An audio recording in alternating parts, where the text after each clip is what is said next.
Now, moving on to the fractures and elbow injuries are in the children. As you know, the children under the age are a group of highly active individuals, which actually results in a lot of injuries, especially falls. And actually, there are a lot of injuries around the elbow which can occur. In this section, we will briefly discuss the mechanism of injury and their pathology. Fractures around the elbow can be multiple, especially mainly the supracondylar fractures. The most common type of fractures are supracondylar fractures. There could result in radius and ulnar fractures as well, especially the proximal radial joint or Monticchia fractures. But although they are relatively less rare, but yes, they can occur. Other is sometimes they can be fracture dislocations or condylar or epicondylar fractures as well. Fractures of medial lateral epicondyle is very notorious, especially in the case of children. We may have to go for CT to see whether this epicondylar fracture is displaced or not displaced, and it can even be missed in the very best of the centers as well. Usually boys are injured more than the girls, and that is just a statistics. There's no specific reason, but usually the boys and girls are mostly active. More than half of the patients are under 10 years of age, and that is why, because they're jumping around, running around, and there's always a chance that they can fall and lead to elbow injury. Mechanism of injury, the most common mechanism of injury is actually the fall directly to the point of the elbow. Either they fall and the elbow is usually injured because olecranon hitting the ground, or the other could be usually fall on the outstretched hand, but the forces acting on the elbow is such that it's actually pulling the elbow posteriorly into the valgus or varus direction. This can lead to fracture dislocation around the elbow. Usually associated with massive pain, swelling in children, they could be quite distressed at times. And even sometimes, even as minor fracture, a hairline fracture is such that they would, really parents would come with the children and say that he or she is not actually moving his or her arm for, let's say, a few hours at times, and when we try to move her arm, she actually resists a lot and starts crying. And examination is very difficult as well, because they will not let you touch you because they know that it's painful, and if you try to touch them, this will result in a lot of problems. So it has to be very tricky as well at times, because you're not very sure, and subtle injuries can be actually missed. In case of children, the very simple way out is that you not only get an x-rays of the injured arm, let's say if you are suspecting supracondylar fracture, and you also get an x-rays of the other arm as well, or other elbow as well, just to make it sure that you don't miss the ossification centers.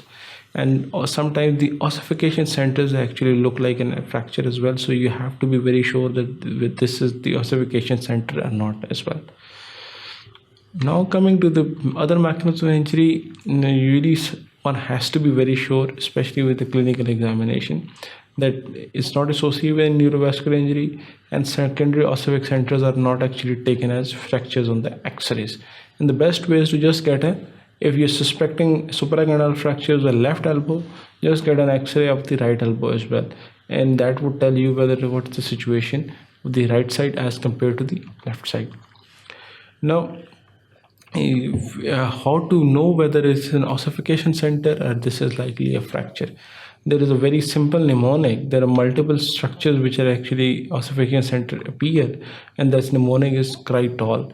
C stands for capitellum, R stands for radial head, I for internal condyle or medial epicondyle, T for trochlea, O for olecranon, and L for the lateral condyle. If you see, this is how it happens. The capitellum ossifies around at 2, radial head around at 4, internal or medial condyle at 6, trochlea at 8, olecranon at 10, and lateral epicondyle at 12. According to some books, instead of having this 2, 4, 6, 8, 10, 11 years, they make it at 1, 3, 5, 7, 9, and 11 years. But sometimes there's no much a difference in literature. Usually what they say is the capitellum ossifies around 1 to 2 years, radial head 3 to 4 years, internal epicondyle 5 to 6 years, trochlea 7 to 8 years, and olecranon 9 to 10 years, and lateral epicondyle 11 to 12 years most of the time.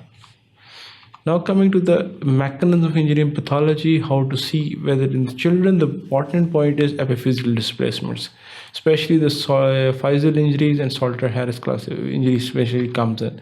Usually they're not detectable on x-rays, and we have to be on the lookout especially for them, because subtle injuries could be very devastating later on. If there is soft tissue swelling, it may be apparent on x-rays, but there should be a raised suspicion of epiphyseal displacements. If you see, this is the fracture. You see, this is the displacement. Look at the anterior humeral line. Then there's maybe subtly something is wrong over here.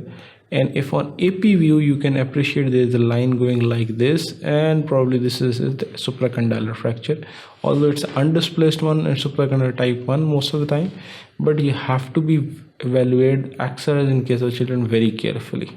And that is important because you look at the Bowman angle, you have to look at the displacement, you look at the soft tissue densities as well. In this extra section, we have briefly gone through the general principles of assessing the fractures in children around the elbow.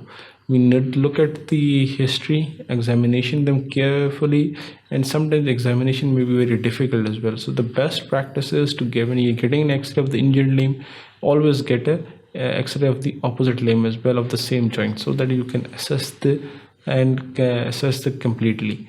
When you get an x-ray, always assess the soft tissues completely. Look for very subtle injuries, especially hairline fractures around in the supracondylar region, or in the radial head, or in the capitellum as well. Mainly the ossification centers are briefly the mnemonic is Critol.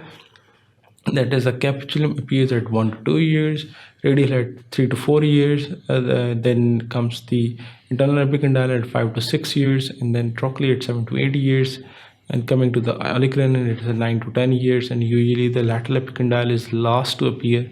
It appears at 11 to 12 years.